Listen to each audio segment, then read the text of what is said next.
केवल ज्ञान पाने, पूजूंगे सतत केवल ज्ञान पाने। बोलिए भगवान महावीर स्वामी की, आचार्य कुंद कुंद स्वामी की, आचार्य गुरुवर विद्यासागर मुनि महाराज की।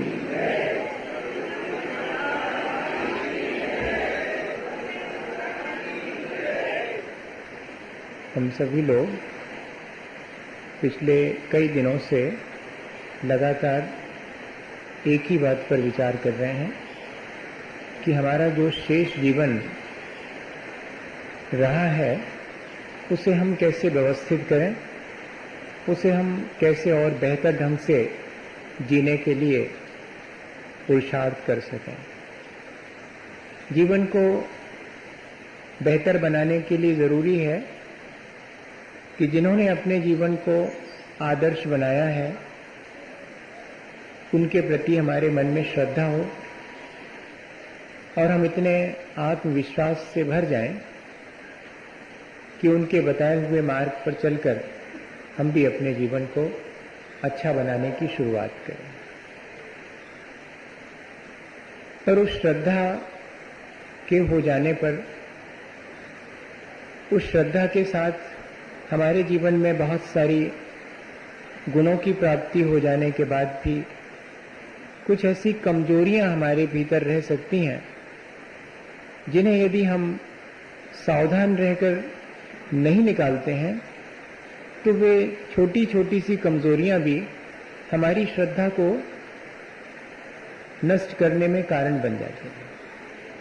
इसलिए हमने पिछले दिनों इस बात पे ही विचार किया था कि श्रद्धा को तोड़ने वाली, श्रद्धा को नष्ट करने वाली अपनी जो आदतें हैं उनमें भी हमें परिवर्तन लाना चाहिए।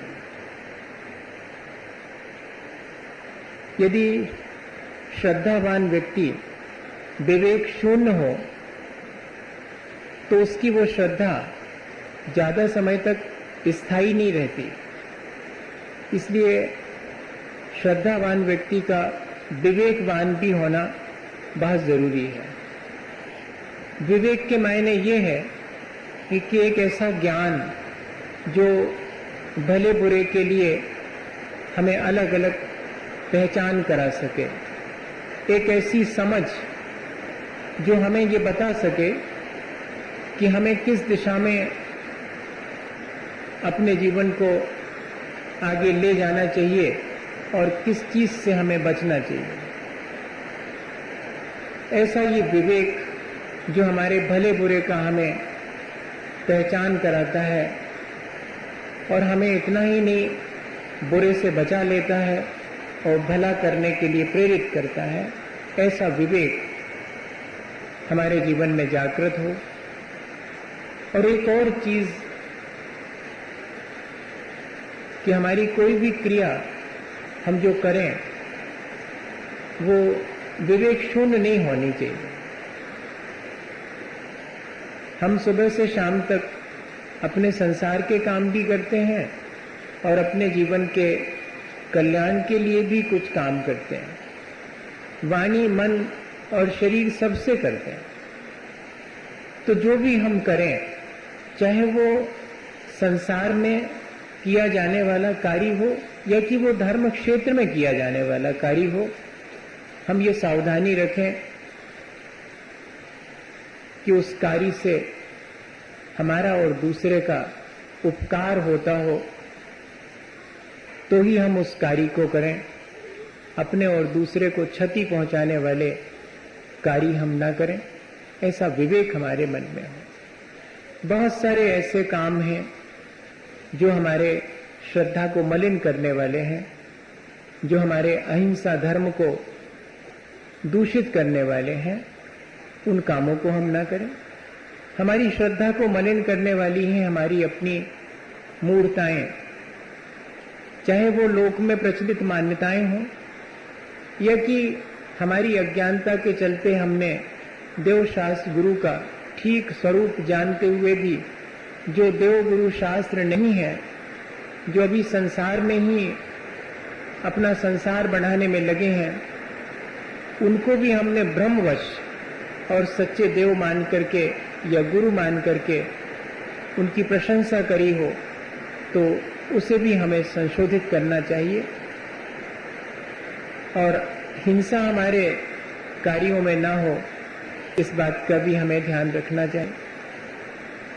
और इसके आगे बढ़ते हैं। आज अपन देखें कि श्रद्धा को तोड़ने वाली चीज है अहंकार।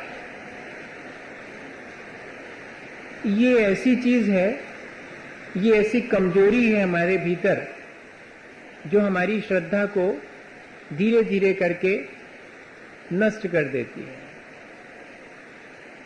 और भी बहुत कषायें सब हैं चारों प्रकार की, लेकिन उसमें से ये जो मान कषाय है, अहंकार है, वो हमारी श्रद्धा को तोड़ने वाला है। इसलिए 8 प्रकार के मद या घमंड या अहंकार से हमें अपनी श्रद्धा को बचाए रखना चाहिए। अपनी योग्यता से अधिक सम्मान की आकांक्षा रखना, ये अहंकार कहलाता है। अपनी योग्यता के सम्मान की इच्छा रखना, ये अभिमान कहलाता है। आप समझ रहे हैं? जब हम अपनी योग्यता से अधिक अपना सम्मान चाहते हैं, तो उसके पीछे क्या भाव छिपा रहता है? दूसरे के तिरस्कार का।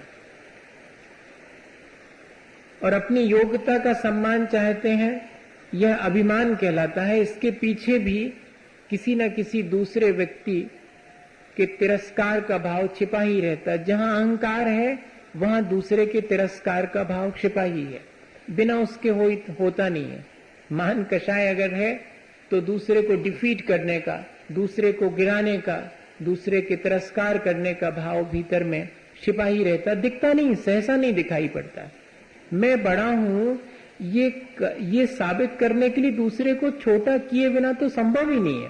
अपनी लकीर बड़ी करने में जो हम जबरदस्ती अपनी योग्यता के बिना पुरुषार्थ करते हैं, तो वो ये होता है कि दूसरे की मिटा करके अपनी बड़ी होती, उसके बिना तो होती नहीं। वरना अपनी लकीर बड़ी करने वाले को अहंकार करने की आवश्यकता नहीं आएगी, वो तो अपने आप में सेल्फ सेटिस्फाइड रहेगा।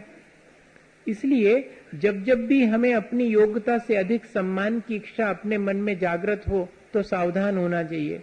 और अपनी योग्यता के सम्मान की इच्छा जागृत हो, तब भी सावधान रहना चाहिए। तीसरी एक अवस्था और है, जिसमें कि हम अपनी योग्यता का सम्मान तो नहीं चाहते, लेकिन हम अपमान भी नहीं चाहते। वो अवस्था है स्वाभिमान की। वो एक बार फिर भी ठीक है, लेकिन वो स्वाभिमान भी कब अभिमान बन जाता है, इसकी सावधानी रखना। कई लोग ये कहते हुए पाए जाते हैं कि हमारा भी तो कोई स्वाभिमान है, तो इसका मतलब है कि ये आपका अभिमान है, ये कहना पड़ा आपको। हाँ, ये बहुत सावधानी। अभिमान और स्वाभिमान के बीच बड़ी बारीक सी लाइन है, और उसमें हम अगर गड़बड़ा जाते हैं तो हम अभिमान और अहंकार में उतर जाते हैं, फिर हमारी श्रद्धा खत्म हो जाती है। और एक स्थिति बहुत अच्छी है जो निरभिमान की स्थिति है, निरंकार की स्थिति है, जिसमें न सम्मान की इच्छा है, न अपमान होने पर कोई संक्लेश है। वो तो कोई विरले ही जीव जिसकी दृष्टि वाकई में समीचीन हो गई है, उसको सम्मान और अपमान से कोई फर्क नहीं पड़ता है।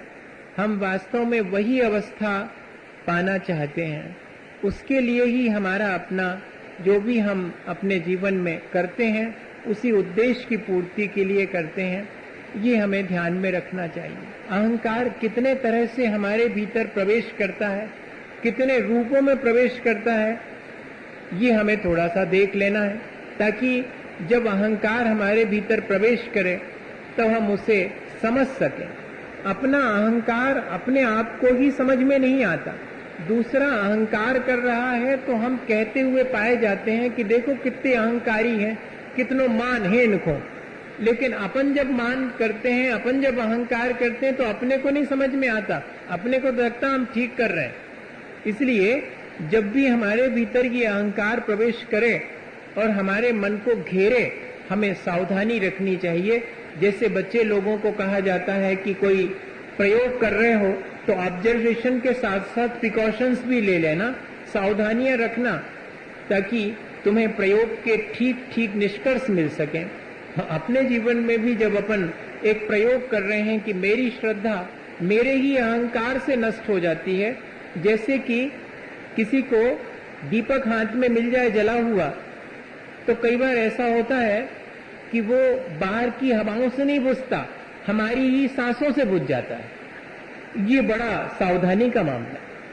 ऐसा ना हो कि वो दीपक जो श्रद्धा की रोशनी हमें मिली है वो हमारी ही सांसों यानी हमारे ही अहंकार से बुझ ना जाए। इसलिए हम समझें उस चीज को कि हमारे भीतर किन किन रूपों में अहंकार आ सकता है। आचार्य भगवंतों के चरणों में बैठने पर वे हमें बताते हैं कि वैसे तो अहंकार के बहुत रूप हैं, लेकिन 8 रूपों में अहंकार हमारे जीवन में प्रवेश करता है। ज्ञानम, पूजाम, कुलम, जातिम, बल मृद्धिम, तपो वसबपु, अष्टावाशित मानित्वम, स्मय माहुर गतस्मया। जो इसमय यानी अहंकार से जो पार हो गए हैं, उन्होंने ये 8 भेद बताए हैं हमारे भीतर अहंकार आने के। इनके माध्यम से हमारे मन में अहंकार आ सकता, हमारी विनय वो नष्ट हो सकती है, हमारी श्रद्धा उससे दूषित हो सकती है। इसलिए जिसकी दृष्टि निर्मल है, जो अपने जीवन को बहुत ऊंचा उठाना चाहता है, अच्छा बनाना चाहता है, वो इन माध्यमों से होने वाले अहंकार से बचे। ज्ञान का अहंकार बहुत जल्दी आता है, इसलिए सबसे पहले लिखा है ज्ञानम। ज्ञान के माध्यम से 4 बातें अपन ज्ञान की सीख लेते हैं तो दूसरे को अज्ञानी साबित करने का मन होने लगता है। ये सबसे खतरनाक चीज। हमारे अपने ज्ञान से हम अपना आत्म कल्याण कर ले, वो ज्ञान तो सम्यक ज्ञान कहलाएगा।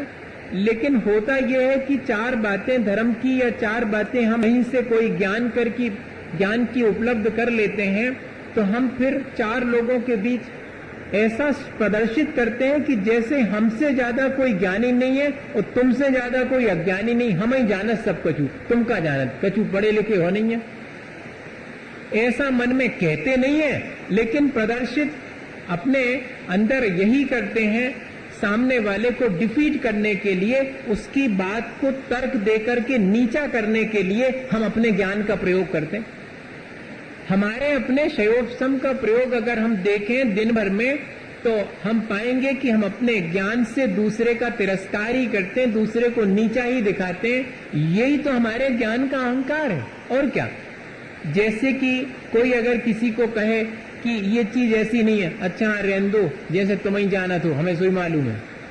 ये भाव आ जाता कि नहीं आ जाता। कोई कुछ भी कहे, थोड़े से आहार देते समय ये कोई कहे कि थोड़ा सा यहाँ से आप, हमें मालूम है हमने बहुत आहार दिए हैं, तुम ही नहीं आया, कछुआ आ गए, ऐसा जल्दी से अपन कह देते।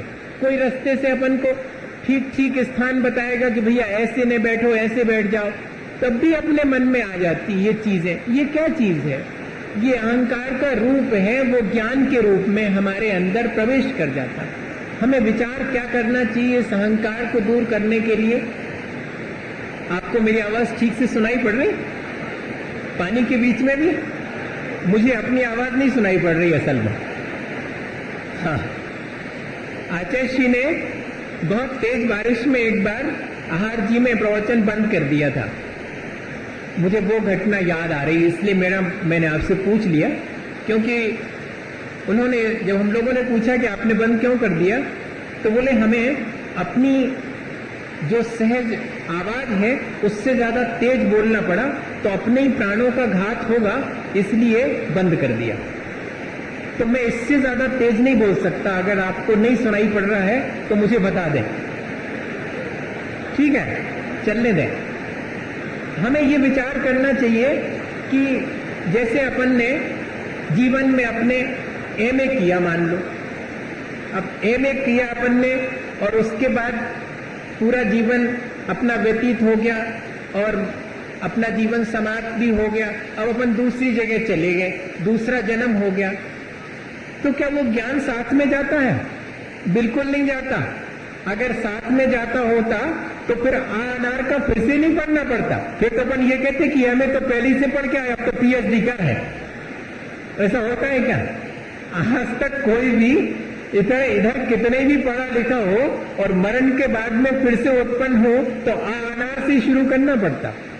उस छोटे से क्षयोप सम ज्ञान का मैं अहंकार करूं, ऐसा विचार अपने भीतर आना चाहिए कि अरे इतना थोड़ा सा ज्ञान मेरे को है जो कि मेरे साथ भी नहीं जाता है, और फिर मैं उसका अहंकार करूं और अहंकार के चलते मैं दूसरे के ज्ञान का तिरस्कार करूं, ये तो मेरे लिए ठीक नहीं है। अगर ऐसा भाव हमारे भीतर आ जाए तो ये अहंकार ज्ञान का अपने आप नष्ट हो जाता और हमारी ज्ञान के प्रति, सम्यक ज्ञान के प्रति श्रद्धा बनी रहती। जब जब भी ध्यान रखना, जब जब भी दूसरे के अच्छे ज्ञान की बात सुनकर के उसकी प्रशंसा करने का भाव नहीं होता तो ये भी अहंकार ही है। हाँ, ऐसा होता है कई बार कि हम कहीं से कोई अच्छा ज्ञान, सम्यक ज्ञान, उसकी चर्चा चल रही है तो हम उसकी प्रशंसा नहीं कर पाते हैं, बल्कि हम ये इस मौके की तलाश में रहते हैं कि कैसे ये इसका बोलना बंद हो और मैं इन सब चीजों को अभी काट करके और ठीक कर दूं। ये कभी नहीं करना चाहिए। ये सम्यक ज्ञान का अनादर है, फिर हमारा सम्यक ज्ञान धीरे से छूट जाएगा। इसलिए जहां पर भी सम्यक ज्ञान की चर्चा हो उसका अनादर नहीं करना, उसका तिरस्कार नहीं करना, और जो ज्ञानवान हैं उनका भी तिरस्कार नहीं करना। तब जाकर के हमारा ज्ञान वास्तविक ज्ञान कहलाएगा और वो केवल ज्ञान में कारण बनेगा। आचार्य भगवंतों ने लिखा, जो विनय पूर्वक निरलस होकर अर्थात आलस छोड़कर इस जीवन में इस थोड़े से क्षयोपशम ज्ञान का अभ्यास करता है, उसका ये थोड़ा सा ज्ञान भी आगामी जीवन में केवल ज्ञान का कारण बनता है, लेकिन विनय पूर्वक होना चाहिए। पूरी श्रद्धा के साथ और विनय के साथ में ज्ञान को हम हासिल करें तो हम उस ज्ञान के अहंकार से बच सकते हैं। तो मैं आपको एक घटना सुनाता हूं। आचार्य महाराज के जब आगम वाचना आचार्य महाराज के सानिध्य में 1980 में और शुरू हुई थी, सागर में पहली आगम वाचना हुई षटखंड आगम की, और बड़े बड़े विद्वान, जिनमें से तो अब कोई भी नहीं रहा, उस समय वो सारे 6-8 विद्वान तो सबसे बड़े विद्वान थे और बाकी तो 50-100 विद्वान, उनमें से भी अब बहुत थोड़े बचे हैं। वो जो बड़े विद्वान थे वो तो नहीं रहे। वहां पर उस चर्चा के बीच में एक शब्द अटक गया। उसका मेन स्क्रिप्ट में क्या अर्थ होना चाहिए ये किसी को नहीं सूझ रहा। वहां पर होता रहा। आचार्य महाराज भी चुपचाप सुन रहे हैं, सारे विद्वान अपने अपने ओपिनियन दे रहे हैं कि इसका अर्थ ये होना चाहिए, वो कह रहे हैं इसका अर्थ यहाँ तो ये होना चाहिए। अब कुछ समझ में नहीं आ रहा, कुछ क्लियर नहीं हो रहा। वहीं पर बैठे हुए थे जिनेन्द्र वर्णी, सब परिचित होंगे जिनेन्द्र वर्णी से। 3 वर्णी प्रसिद्ध हुए अपने यहाँ पर, गणेश प्रसाद वर्णी, जिनके मैं उदाहरण आपको उनकी सरलता के सुनाया करता हूँ, बड़े वर्णी जी कहलाते थे। फिर मनोहर लाल वर्णी, और फिर तीसरे नंबर पर ये जैनेन्द्र वर्णी। उन्होंने कोश लिखा है, जैनेन्द्र शब्दकोश, भारतीय ज्ञानपीठ से 4 वॉल्यूम। इतना 150 ग्रंथों को अध्ययन करके 17 साल में जिसे उन्होंने कंपाइल किया है, संकलित किया है, रीअरेंज किया है, जिसको कि आज कई लोग जो है देख भी नहीं पाते हैं, उसमें से ढूंढ नहीं पाते कि कौन सी चीज कहां मिलेगी। वो उनने इतना अधिक ज्ञान, उनका क्षयोपशम ज्ञान, जिससे उन्होंने सम्यक ज्ञान की का आलोड़न करके वो रचना करी। वो भी वहीं बैठी है लेकिन चुप है। मजा देखिएगा। अब अचानक आचार्य श्री का ध्यान चला गया तो आचार्य श्री ने धीरे से कहा कि वर्णी जी, आपने तो कोश लिखा है, आपको तो इस शब्द का अर्थ किस ग्रंथ में कौन सा है ये सब मालूम होगा।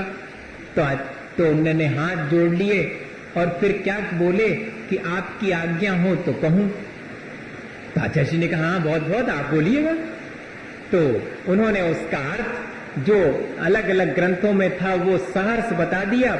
जब वो अर्थ बताया तो सब समाधान हो गया। तो उसमें से जो एक पंडित जी थे वो एकदम बोले, अब जब आपको मालूम था तो हम लोग आधे घंटे से परेशान हो रहे थे, पहले क्यों नहीं बता दिया आपने। तो क्या बोले, इतने बड़े विद्वान और इतने बड़े आचार्य महाराज के सम्मुख में क्या उस पर बिना कहे और अपने बीच में ज्ञान को बताऊं। ये है ज्ञान के विनय, नहीं तो अधजल गगरी छलकत जात, चार बातें पता नहीं लगी और चर्चा कहीं चल रही तो बीच में शांत नहीं रह सकते। हमें मालूम, हम बताएं ये चीज ऐसी है। इससे बचना चाहिए। हमें बहुत ज्ञान को हासिल करके और अपने भीतर और धैर्य और अपने भीतर विनय बनाए रखनी चाहिए। और सम्यक ज्ञान और सामान्य ज्ञान की विशेषता यही है, अंतर दोनों में यही है कि जिसे सम्यक ज्ञान होता है उसे अहंकार न आकर के ये लगता है कि मेरा ज्ञान तो बहुत थोड़ा सा है, उस केवल ज्ञान की अपेक्षा से तो यह अत्य है। अपनी अज्ञानता का एहसास होता है अगर सम्यक ज्ञान हो जावे तो, और भौतिक ज्ञान होता है तो अपने आप को बहुत बड़ा ज्ञानी मानने का अहंकार हमारे भीतर प्राप्त उत्पन्न हो जाता। जब जब भी हम सम्यक ज्ञान का अभ्यास करें तो भैया ये अपने भीतर देखते रहें कि हमें तो वास्तव में गौरव इस बात का होना चाहिए कि मेरा स्वभाव तो केवल ज्ञान का है, जो कि शायद ज्ञान है। ये तो थोड़ा सा मुझे मतिशुद्ध ज्ञान हुआ है, वो तो शायद सम्यक ज्ञान है। मैं आपसे ज्ञान के अहंकार की बात करूं, कैसे अहंकार से हमारा ज्ञान ढक जाता है। मेरे अपने जीवन की घटना आपको सुनाता हूं। सन 1991 में सतना चतुर्मास में, और जब हम लोग डिस्कशन करने बैठते थे शंका से करने, तो इतवार का दिन था और मेरे हाथ में ढेर सारी पर्चियां थे। मैं एक एक प्रश्न का जवाब देता चला जा रहा था बिना रुके हुए, और उतने में एक पर्ची आई। मैंने उसे उठा करके जैसे ही पढ़ा, उसमें लिखा था कि अद्भुत है आपका ज्ञान, आप हर प्रश्न का बिल्कुल टू द पॉइंट और लगातार जवाब देते जा रहे हैं। लग रहा है कि सरस्वती मानो आपकी जिह्वा पर आके बैठ गई। ऐसा वो उन्होंने प्रश्न नहीं था, उन्होंने प्रशंसा लिख के भेजी थी। मेरा ध्यान गया, मैंने पढ़ा, मेरे अंदर भी क्षण भर को ये लगा, ईमानदारी से क्षण को ये लगा कि हाँ मेरा ज्ञान तो है ही। आप आश्चर्य करेंगे, उसके बाद वाले प्रश्न का उत्तर मुझे 30 सेकंड लग गए, आ नहीं रहा। जबकि एक भी प्रश्न सामने आते ही उत्तर, आधा प्रश्न पढ़ करके मैं दे रहा था और फिर पूरा प्रश्न पढ़ने के बाद 30 सेकंड बाद भी मुझे उसका उत्तर नहीं आ रहा। अपनी गलती तुरंत समझ में आई और मेरी आंख भीग गई।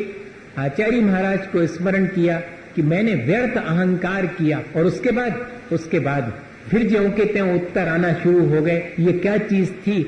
क्षण भर के अहंकार ने ज्ञान के ऊपर पर्दा डाल दिया। हमें बहुत सावधानी रखनी चाहिए। सम्यक ज्ञान का अभ्यास करते समय अहंकार नहीं करना। अगर आने लगे तो उसको जीतने का प्रयत्न करना। जीतने का सीधा उपाय है कि याद कर लेना, गुरुजनों से मुझे ज्ञान की प्राप्ति हुई है, मेरा अपना इसमें क्या है? आचार्य भगवंतों का उपकार है जिनके वजह से, और हमें 2 बातें अपने कल्याण की सीखने मिली हैं। इसका क्या अहंकार करना, इसमें तो और विनय आनी चाहिए। ऐसा विचार अपने मन में आ जावे तो इस अहंकार से बच सकते हैं। पूजा जैसे ही यश ख्याति मिलने लगती है तो हमारे पैर फिर ठीक नहीं पड़ते जमीन पर। इसलिए आचार्य भगवंतों ने दूसरे नंबर पर लिखा कि जब श्रद्धा हमारे भीतर उत्पन्न हो जाए, हम अपने जीवन को अच्छा बनाने लगें, तब सावधानी रखें कि संसार में मिलने वाली थोड़ी थोड़ी सी पद प्रतिष्ठा और ख्याति, लाभ इत्यादि का अहंकार मत कर लेना, क्योंकि कंचन कामनी छोड़ना जितना आसान है, ख्याति और पूजा और लाभ की आकांक्षा छोड़ना उतना ही कठिन है। इस कठिनाई को हम आसानी से हासिल कर सकते हैं ख्याति, पूजा, लाभ में ना पड़ करके। आज वर्तमान में अपन देख रहे हैं कि क्या क्या चीजें उसी थोड़ी सी ख्याति के लिए, वो भी ज्यादा समय तक नहीं टिकती है, और उसके लिए क्या क्या चीजें, और नाम हम उनको देखते हैं प्रभावना का। प्रभावना नहीं, अपनी ख्याति का भाव कहीं ना कहीं पीछे छिपा रहता है। प्रभावना तो धर्म की होती है, लेकिन हम उस प्रभावना के बहाने अपने ही कहना चाहिए प्रशंसा का, नेम एंड फेम, ज्यादा से ज्यादा लोग मुझे जाने और ज्यादा से ज्यादा लोग मुझे माने, ये जो हमारे भीतर का भाव है वो अहंकार। फिर इसके चलते क्या होता है, फिर कभी भी हम दूसरे की यश और ख्याति को बर्दाश्त नहीं कर सकते। फिर हम वैसा ही करने की कोशिश करेंगे जैसे कि कोई और किसी माध्यम से यश और ख्याति पाने की कोशिश कर रहा है, तो हम भी वही उपाय करके और स्वयं ख्याति पाने की कोशिश करेंगे। ये चल रहा है, किसी से छुपा नहीं है, सबकी अपनी कोशिश है। इससे क्या मालूम पड़ता है, इससे मालूम पड़ता है कि कहीं ना कहीं अभी हमारे दृष्टि में उतनी निर्मलता नहीं है। बहुत सावधानी रखना। यश और ख्याति, आचार्य श्री कहते कि खाई के समान है। ख्याति क्या है, वो तो खाई है, एक बार गिरे तो फिर ऊपर आना बहुत मुश्किल होता है, जैसे कोई खाई में गिर जाता है। ये सावधानी। अब यश और ख्याति किसी भी माध्यम से मिल सकती है। धन पैसा खूब हो जाए, अच्छा बढ़िया मकान बना ले गृहस्थ, तब उसके लिए भी अहंकार आ सकता है। वो उसके लिए अहंकार अपने उस धन पैसे का आ सकता है। मुनि महाराज के लिए अपनी जो प्रशंसा है वो सुनकर के अहंकार आ सकता है। सबसे ज्यादा खतरनाक चीज है, निंदा से भी ज्यादा खतरनाक है प्रशंसा। आप ऐसा नहीं समझना कि निंदा ही खतरनाक है। निंदा से संक्लेश होता है, लेकिन प्रशंसा से अहंकार आता है। और फिर अगर एक बार प्रशंसा हो जाए और फिर दूसरी जगह न होवे तो बड़ा भीतर भीतर मन संक्लेशित होता, कहते तो कछु नहीं हो रही, होते तो इतनी भई थी। अरे बहुत बहुत झगड़ा है इसका। मैं तो बहुत समय से ये चीज अनुभव में देख करता हूं। अगर एक बार ये आदत बन गई कि मेरी सभा में तो कम से कम 10-25 हजार लोग हों तब मैं बोलूं, तब फिर उसके बाद अगर 10-25 हैं तो फिर भीतर भीतर बड़ा संक्लेश होगा, फिर डमरू बजाना पड़ेगी जोड़ने के लिए। हाँ, ये बहुत स्पष्ट बोल रहा हूं, तो थोड़ा आप गलत तो नहीं समझेंगे, मत समझिएगा। अब तो आपके साथ ही रहना है मुझे, तो आप ही गलत समझेंगे तो कैसे काम बनेगा बताइए। ये ऐसी चीजें हैं जो अपन अपने अंदर एनालाइज करें, किसी से कहने थोड़ी जा रहे हैं, अपन अपने भीतर देख रहे हैं कि हाँ सचमुच कैसे कैसे भाव आ जाते हैं। हमें इस ख्याति पूजा लाभ से बचने के लिए हमेशा उपाय करते रहना चाहिए। वास्तव में तो देखा जाए तो पूजा किसकी होती है? पूजा तो होती है अरहंत और सिद्ध पद की। मैं वो पद प्राप्त करूं, मैं वो प्रतिष्ठा प्राप्त करूं, आत्मस्थ हो जाना, अपने आप में प्रतिष्ठित हो जाना, वो तो अरहंत और सिद्ध अवस्था में ही होगा। मुझे उसका गौरव होना चाहिए, क्योंकि मैं उससे प्राप्त कर सकता हूं, उस प्रतिष्ठा को, उस पद को प्राप्त कर सकता हूं। ये छोटे मोटे से प्रशंसा और पद मिलने पर मैं क्यों व्यर्थ में अहंकार करूं और उस अहंकार के चलते दूसरे का तिरस्कार करने का भाव आ जाए। ये तो मेरी श्रद्धा को मलिन बनाने वाली चीजें हैं। पूजाम ज्ञानम पूजाम कुलम जातिम, कुल कहलाता है वो अपने, मैं भूल जाता हूं इसमें, पिता के वंश को कुल कहते हैं और माता के वंश को जाति कहते हैं। ऐसा कई बार होता है कि अपने पिता के कुल में या कि पिता के वंश में या माता के वंश में कोई बहुत बड़ा व्यक्ति हो तो हम उसे लेकर के भी अहंकार कर लेते हैं। इससे ही बचना चाहिए। हम तो ऊंचे कुल के हैं। ऊंचा कुल कौन सा है? जहां रत्नत्रय की परंपरा है। तब फिर अहंकार करने की आवश्यकता क्या है? अपने सौभाग्य से तो अपने आप को और अधिक गौरवान्वित करना चाहिए, अहंकार थोड़ी करना चाहिए।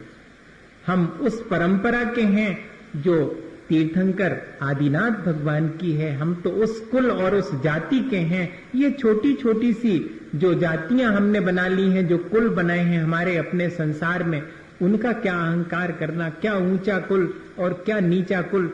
जिसका आचरण खोटा है उसका कुल और जाति सब नीचा है, और जिसका आचरण ऊंचा है उसका कुल और जाति, और जिसका आचरण ऊंचा है वो अहंकार काहे को करेगा? अहंकार करना तो अपने आप को नीच कुल की तरफ ले जाना है। परात्म निंदा प्रशंसे सत्सद्गुणोच्छादनोद भावने च नीचैर गोत्रस। जब जब मैं अहंकार करूंगा तो मैं नीच गोत्र का बंद करूंगा, मैं स्वयं ही नीचा हो जाऊंगा। ये सावधानी अपन कुल और जाति को लेकर के जो अपने अंदर अहंकार हो जाता, और दोनों चीज साथ में लगाते चलना। मजा ये है कि जैसे ही हमें अपने कुल जाति का अहंकार होता तो हम दूसरे का तिरस्कार करते हैं, उसको नीचा मानते हैं। अरे तुम्हारा कुल तो बहुत नीचा है। आज ये वर्तमान में बहुत तेजी से देखने में आता है। हम ये ध्यान रखें हमेशा कि कुल और जाति तो रत्नत्रय की परंपरा से और आचरण की उत्कृष्टता से निर्धारित होती है, इससे निर्धारित नहीं होती कि कौन कहां पर उत्पन्न हुआ है। अगर वहां रत्नत्रय की परंपरा है आज वर्तमान में, अब यहां तो नहीं है वैसा, यहां दूसरे ढंग का। तो आचार्य हमेशा सुनाते हैं कि वहां पर अब कोई कह रहा है खंडेलवाल, कोई पोरवाल, पल्लीवाल, बाकलीवाल, कासलीवाल, अरे बहुत सारे बाल बाल। आचार्य कहते कि सब बाल हटा दो ताकि बन जाए एक हॉल, तब एक साथ सब बैठ सकें। बॉल मतलब दीवाल भी होता है। ये जाति और कुल की ये जो भेद रेखा हमने बना के रखी, जबकि सब रत्नत्रय की आराधना करने वाले लोग हैं और ऊंचे कुल के हैं, क्योंकि हमने अपने आचरण को ऊंचा उठा रखा है, इसलिए हम ऊंचे कुल के हैं। और ऊंचे कुल में पैदा भी हुए हो और आचरण खोटा हो गए तो वो कोई काम का नहीं है। इसलिए ऐसा विचार करके और हमें इस कुल और जाति के अहंकार से बचना चाहिए। ज्ञानम पूजाम कुलम जातिम बलम, कौन सा बल होना तो चाहिए? आत्मबल। लेकिन आत्मबल की जगह हम शरीर के बल का अहंकार कर लेते हैं। थोड़ा ही हमारे भीतर शरीर की सामर्थ्य होती है तो हम अपने आप को बहुत बलशाली समझ करके और दूसरे निर्बल व्यक्ति को दबाने की कोशिश करते हैं। बल धन और संपत्ति का भी होता है, पद और प्रतिष्ठा का भी बल होता है, जिसके कारण हम दूसरे को और प्रेशराइज करते हैं। वो सब भी हमारा अहंकार की है। हमें अपने आत्मबल को पहचानना चाहिए, जिसके माध्यम से कि हम अपने जीवन को ऊंचा उठा सकें। तपो वपु, थोड़ी सी तपस्या कर ली। अभी आने वाले 10 लक्षण पर्व, हाँ आपको पहले से ही बता दे रहा हूं कि क्या क्या संभव है होना। आप सावधानी रखना उससे बचने की, नहीं तो चल रहा है तो वो तो चलेगा ही जो चल रहा है। क्या करेंगे? हो सकता है 10 दिन का उपवास करें। क्या पता करते कि नहीं करते होंगे लोग यहाँ पर। 10 दिन का उपवास करने के बाद अब लो साहब, हमारे 10 दिन के उपवास, भारी तपस्या हो गई, अब निकल रहा है जलूस। अब 10 दिन के उपवास के बाद में जलूस, और फिर बाद में ये देखा जाएगा कि उनके जलूस में कितने बाजे थे और उनने कितने की प्रभावना बांटी थी। जब उनके तो बुलहुआ भाव तो उनने कितनी कितनी चीजें अपने 10 दिन के उपवास के फलस्वरूप बांटी थी। इसी में लग जाते वो 10 दिन जो कर्मों की निर्जरा के थे, वो 11वें दिन कर्म के बंध के कारण बन जाते हैं। वो तपस्या अहंकार से युक्त हो जाती है, तो उस तपस्या का जो फल मिलना चाहिए था वो न्यूट्रल हो जाता है, जीरो हो जाता है। ये खूब तेजी से प्रचलन चल रहा है। पुष्पांजलि कर ली, 5 दिन के हो गए, अब देव साहब जय जयकार। आपने अपने कल्याण के लिए किए थे या कि बाहर में मिलने वाली जय जयकार के लिए किए थे? और अपन लोग भी यही करते हैं कि बहुत जल्दी जो है थोड़ी सी भी त्याग तपस्या में, और मजा ये है कि दूसरे का तिरस्कार छिपा रहता उसमें। हमने करे तुम नहीं कर पाए, हाँ जी तो रहता उसमें। सब जने देख लो हमने करे उपास। ऐसा भाव नहीं आना चाहिए। मैं तो ये कह रहा हूं, आता है संस्कारवश आता है, अनादिकाल का संस्कार है, आज तक करते यही तो आए हैं, तब तो संसार में बैठे भैया, नहीं तो काहे को यहां से अभी तक जो है कल्याण न कर चुके होते। अपनी इन्हीं खोटी आदतों की वजह से तो संसार हमारा बड़ा हुआ है। अब थोड़ी समझ आ गई है कि हमें लगने लगा है कि हम कहीं गलत हैं, तो ये जो कहीं गलत हैं, बस ये समझ में आने लगे तो उस गलती को अब धीरे धीरे निकालने का पुरुषार्थ करें तो कहलाएगा कि हाँ वास्तव में हमें ज्ञान हुआ। शरीर के रूप रंग का भी अहंकार नहीं करना चाहिए, और अहंकार तो हम नहीं करते रूप रंग का, लेकिन दूसरे के रूप रंग ठीक ना होने पर उसका तिरस्कार भी नहीं करना चाहिए। और आज ये बहुत तेजी से होता है। अपने पैसे का अहंकार तो नहीं करते, लेकिन दूसरे कम पैसे वाले के यहां पर अपनी बेटी नहीं देते क्या? ये क्या चीज है? इसके मायने हैं कि मैं बड़ा आदमी हूं, मैं छोटे से घर में कैसे ब्याह कर दूं? करते कि नहीं करते? ये अहंकार का ही रूप है। और बाहर क्या देखते हैं? रूप रंग देखते हैं। गुणवत्ता कौन देख रहा है? रूप रंग देखते हैं। सुंदर रूप है कि नहीं तो करेंगे। इसका मतलब है कि आपने जो रूप सुंदर नहीं है उसका तिरस्कार तो कर दिया, उसे रिजेक्ट तो कर दिया। रिजेक्ट करने के ढंग अलग हैं। वैसे तो सब ठीक है, मगर अब हम अपने माता पिता से और उनसे सबसे पहले सलाह कर ले, फिर आपको बते हैं 8-10 दिन बाद।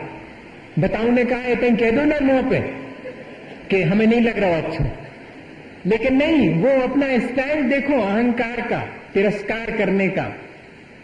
गुणवत्ता में अगर कहीं कोई कमी हो तो बात अलग है कि भाई आपके अंदर ये गुण नहीं है, हमें तो ये चाहिए कि हमारे माता पिता हैं और हम वैसी वाली बेटी चाहते हैं जो हमारे माता पिता की सेवा करे, और हम तो बहुत अकेले हैं इसलिए हमें तो वैसी वाली बेटी चाहिए जो कि घर में 4 लोगों को भोजन बना करके खिला सके, इसलिए हम ऐसा ढूंढ रहे हैं। ये अलग बात है। लेकिन नहीं, हम चूंकि हमारा स्टेटस ऐसा है, हम तो बहुत बड़े आदमी, इसलिए भैया ऐसी करेंगे जिसमें कि जरा हमारे जो बाराती आए उनके लिए अच्छे से स्वागत हो सके। ये सब कह रहा हूं, ये जितना भी अपन चर्चा करते ना ये धर्म की, उसके साथ में ये वाली चर्चा करना पसंद नहीं करते। ये तो लगती सांसारिक चर्चा, लेकिन कर तो संसार में वो ही सब रहे हैं। अकेली धर्म की चर्चा करे अकेले से क्या हुई है? इसलिए बीच में आपको ये कह रहा हूं, नहीं तो आप बाहर जाकर के चौराहे पे खड़े होकर कहें कि हाँ ठीक है, मगर महाराज जी और संसार अंसार की सुई करन लगत बीच बीच में। वैसे तो आत्मा की करत थोड़ी, लेकिन संसार की सुई करन लगत। इसमें संसार, अगर जिसकी गृहस्थी ठीक नहीं है वो कितने ही पूजा पाठ कर ले वे, उसका कितने ही तत्व चर्चा कर ले वे, सुबह दोपहर शाम 3-3 समय आराम से बैठ करके, लेकिन इसके बाद भी जीवन अच्छा नहीं बन सकता जब तक कि उसका सब प्राणी मात्र के प्रति समता भाव नहीं है, जब तक उसके मन में सहज भाव नहीं है, सबके प्रति सम्मान का भाव नहीं है। अगर साधर्मी के प्रति तिरस्कार का भाव है तो लिखा हुआ है स्मयन यो नन्यानत्येति धर्म स्थान गर्विता सया सोत्येति धर्मात्मीयम न धर्मो धार्मिक ही बिना। जो अपने इन सब ज्ञान इत्यादि के वशीभूत होकर के अहंकार करके अपने साधर्मी का तिरस्कार करता है, मानिए वो अपने धर्म का ही तिरस्कार करता है, क्योंकि धर्म बिना धर्मात्मा के रह नहीं सकता। पोथी में नहीं रहता, वो धर्मात्मा के जीवन में रहता है धर्म। इसलिए कभी भी अपने इन चीजों के अहंकार के चलते किसी धर्मात्मा का, अपने साधर्मी का तिरस्कार नहीं करना। हम उसका सम्मान नहीं कर पाए तो कोई बात नहीं, लेकिन तिरस्कार न करें। मैं आपको आचार्य महाराज के जीवन का एक और संस्मरण सुनाता हूं। दोपहर में नहीं सुनाऊंगा, अब 2 हो गए आज के। एक व्यक्ति ने कहा था रोज एक तो सुनाया करें आप, तो मैंने आज 2 सुना दिए। कैसी विनय होती है बड़े लोगों की, कैसी विनय होती है, कितना ज्ञान है आचार्य महाराज के पास, कितनी तपस्या है उनकी, क्या चीज नहीं है उनके पास जो कि सर्वश्रेष्ठ हो सकती है आज के इस युग में। इसके बाद भी देखिएगा, वही सतना से हम लौट कर चतुर्मास करके हम महाराज लोग सब आ रहे थे। उस समय हमारे साथ समता सागर जी, प्रमाण सागर जी और 6 महाराज हम लोग थे। और जब मैंने शायद सुना दिया था, नहीं सुनाया, तो जब हम वहां से लौट करके, अगर आप कह देते कि सुनाया तब भी हम सुनाते। अब क्या करें, वो फिर दूसरा कहां सुनाएंगे नहीं पर ऐसे कर देता हूं, मुद्दू बना देता हूं आपको। अब क्या हुआ कि वो लौट करके आए वहां से, तो मालूम पड़ा जबलपुर तक आ गए, आधार ताल में रुके हुए थे, और वहां पर मालूम पड़ा कि आचार्य श्री वर्गी होकर के जबलपुर ही आ रहे हैं। हम लोग बहुत खुश हुए। पहले तो ये सोचा था कि आचार्य श्री से मिलने के लिए अभी और आगे जाना पड़ेगा, पर आचार्य श्री जो है और यहीं पर आ रहे हैं, जबलपुर आ रहे हैं, और हम लोग तो आधार ताल यानी जबलपुर से 15 किलोमीटर वहां पर थे। तो समाचार भेजा ब्रह्मचारी जी को कि हम लोग यहाँ पर रुके हुए, आपकी क्या आज्ञा हमारे लिए। फौरन वहां से आ गया आदेश कि आगे बढ़ो जी की तरफ। बस इस मतलब है कि आचार्य श्री आ रहे हैं भैया जी की तरफ, और हम आचार्य श्री वहां से बरी से चले और हम लोग मड़िया तो आ गए। लेकिन आचार्य श्री अभी पता लगा कि 6 किलोमीटर और अभी पीछे। तो हम लोग जो है वहां आने के बाद फिर और आगे आचार्य श्री को लेने के लिए चले 6 किलोमीटर, और वहां आचार्य श्री के दर्शन किए, मिले। फिर आचार्य श्री के साथ फिर वापस मड़िया जी आ रहे थे। उस रास्ते में जो है और हम लोगों ने चलते चलते कहा कि आपकी कृपा से और चतुर्मास में बहुत अच्छे से धर्म ध्यान हुआ, सबने भी बहुत बढ़िया से धर्म ध्यान किया, सब आपकी कृपा से हुआ, बहुत अच्छे से प्रभावना हुई। ऐसी चर्चा कर रहे थे। सब सुनते सुनते आचार्य श्री क्या बोले, इसमें हमारा क्या है, ये तो सब आचार्य ज्ञान सागर जी महाराज का है, ये तो सब हमारे भगवान महावीर स्वामी की परंपरा से जो धर्म चला रहा है उसका सौभाग्य है, इसमें मेरा कुछ भी नहीं। बताइए, चाहते तो उस सब का श्रेय वो ले सकते थे, चाहते तो अपनी उस प्रशंसा को सहर्ष स्वीकार कर सकते थे, लेकिन क्या जवाब दिया कि इसमें मेरा क्या है, ये तो हमसे पहले जो आचार्य हुए हैं उन सब की परंपरा और भगवान महावीर की स्वामी की परंपरा है, उस सब का श्रेय तो उनको जाता है, हम कौन हैं उस श्रेय को लेने वाले। भाई, अपन भी जो यहाँ पर उपलब्ध है अपने लिए सच्चे देव गुरु शास्त्र का सानिध्य, उससे हमने जो भी अपने जीवन में हासिल किया है, चाहे ज्ञान हासिल किया हो, थोड़ी प्रशंसा हासिल की हो, हमने अच्छा कुल अपने सौभाग्य से पाया हो, या अच्छा शरीर हमें मिल गया हो, रूप रंग अच्छा मिला हो, उस सब की तरफ ना देख करके और हम ये देखें कि किसकी कृपा से हमें ये सब प्राप्त हुआ है, किसका उपकार है हमारे ऊपर, उस पूरी परंपरा का उपकार है हमारे ऊपर, जिसने कि हमें धर्म के मार्ग पर लगाने के लिए उपदेश दिया है, उन तीर्थंकरों का, उन सब का उपकार नहीं भूले हम। अहंकार को दूर करने के दो ही उपाय सक्षम हैं, भगवान की प्रार्थना करना और अपने पूज्य पुरुषों के उपकार को नहीं भूलना। ये दो चीजें जिसके पास हैं वो अहंकार नहीं कर सकता, उसके भीतर अहंकार प्रवेश ही नहीं करेगा। जो निरंतर अपने आराध्य अनंत और सिद्ध भगवान या पंच परमेष्ठी की निरंतर प्रार्थना में लगा रहता है, उनके गुणगान करता है, वो अहंकार कैसे करेगा। और जो अपने बड़े लोगों के उपकार को कभी नहीं भूलता है, वो भी अहंकार नहीं कर सकता। अपन जरा सा विचार करें, संसार में भी अपन क्या जानते थे बताइएगा। अपन तो ठीक से खाना भी नहीं जानते थे, अपन तो अपने शरीर की गंदगी को साफ करना भी नहीं जानते थे। माँ हमें ये सब सिखाती है, कितना उपकार है वहां से हमारे माता पिता का, लेकिन हम भूल जाते हैं कितने लोग हमारे यहाँ तक पहुंचने में सहयोगी हैं। हमारे इस तरह के जीवन जो हमने आज बहुत सक्षम हो गए हैं, उस जीवन में कितने लोगों का हाथ है। अगर ये जरा सा विचार आ जाए तो सारा अहंकार नष्ट हो जाता है। मुझे याद आता है कभी कभी कि जब मैं पतंग उड़ाने के लिए बहुत कम कभी कभार उड़ाई हो, उड़ाने के लिए छत की मुड़ेर पर चढ़ जाता था तो मुझे उतनी घबराहट नहीं होती थी जितनी नीचे बैठी हुई माँ घबराती थी। ए भैया नीचे उतर आओ, तुम्हें सोने करो, उतर आओ नीचे।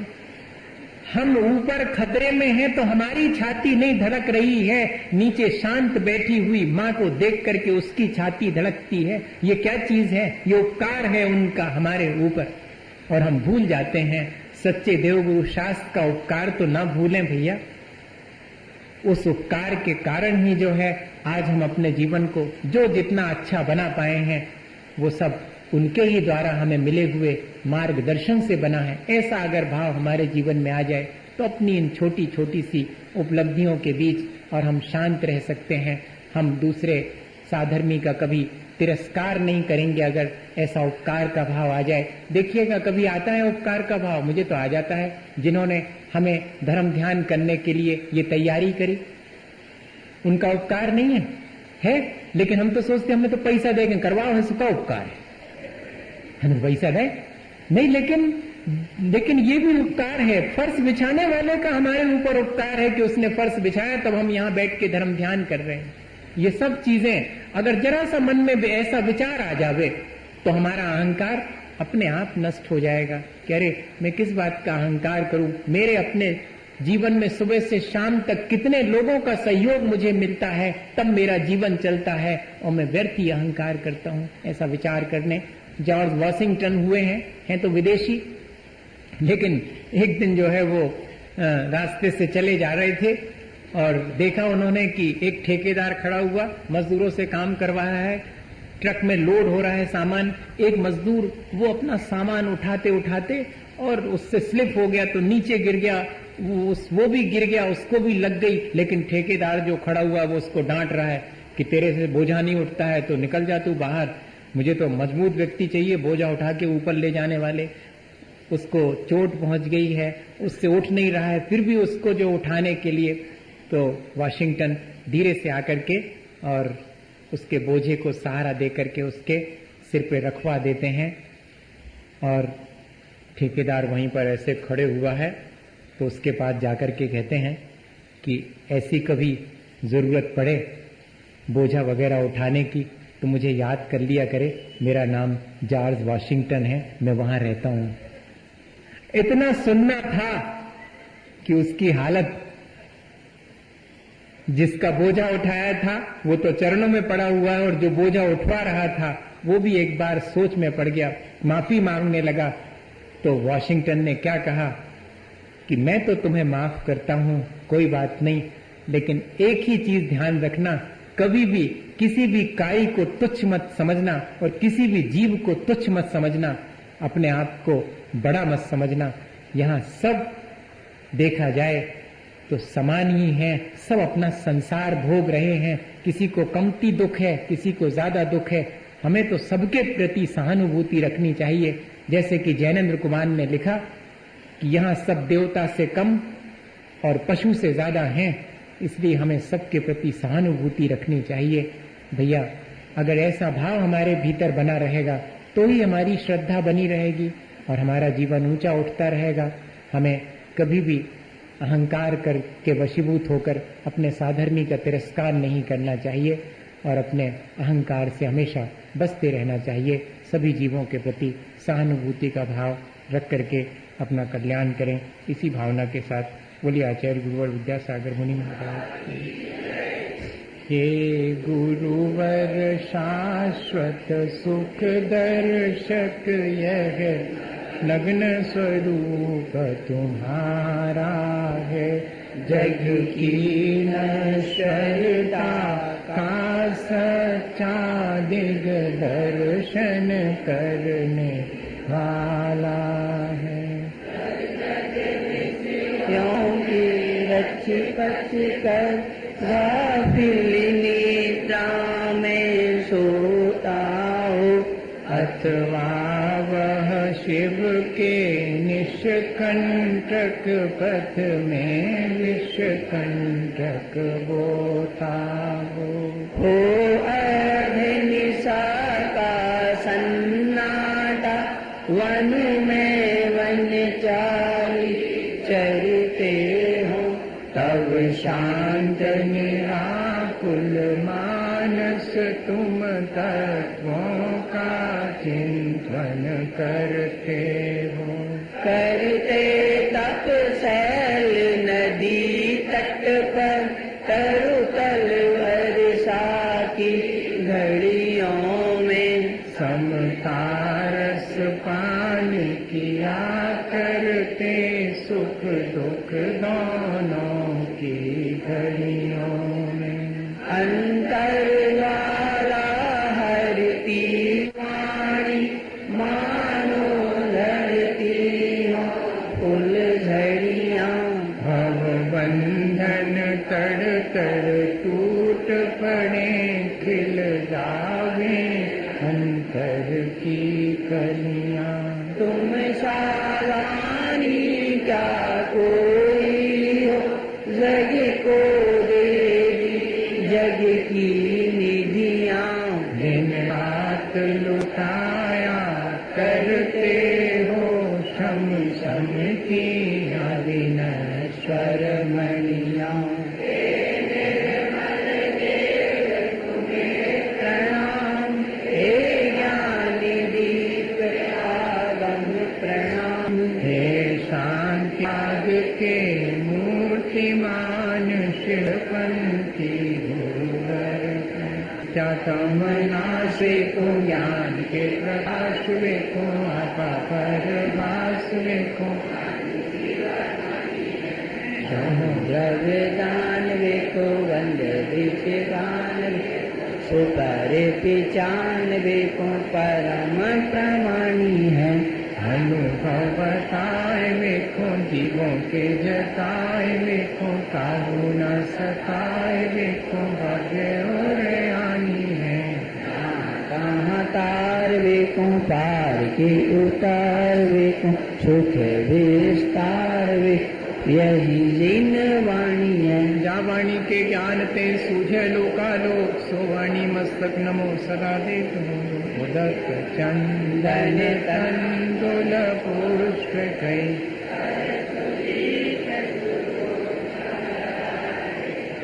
अवल मंगल गाने रवा कुले जिन ग्रहे मुनिराज ओम ह्रीम परम पूज्य 108 आचार्य गुरुवर विद्यासागर जी महाराज के सत्संग संगस्त परम पूज्य मुनिराज श्री क्षमा सागर जी महाराज, परम पूज्य मुनिराज श्री बब्बसागर जी महाराज, इनके पावन पुण्य चरणों में अनर्पण प्राप्त है।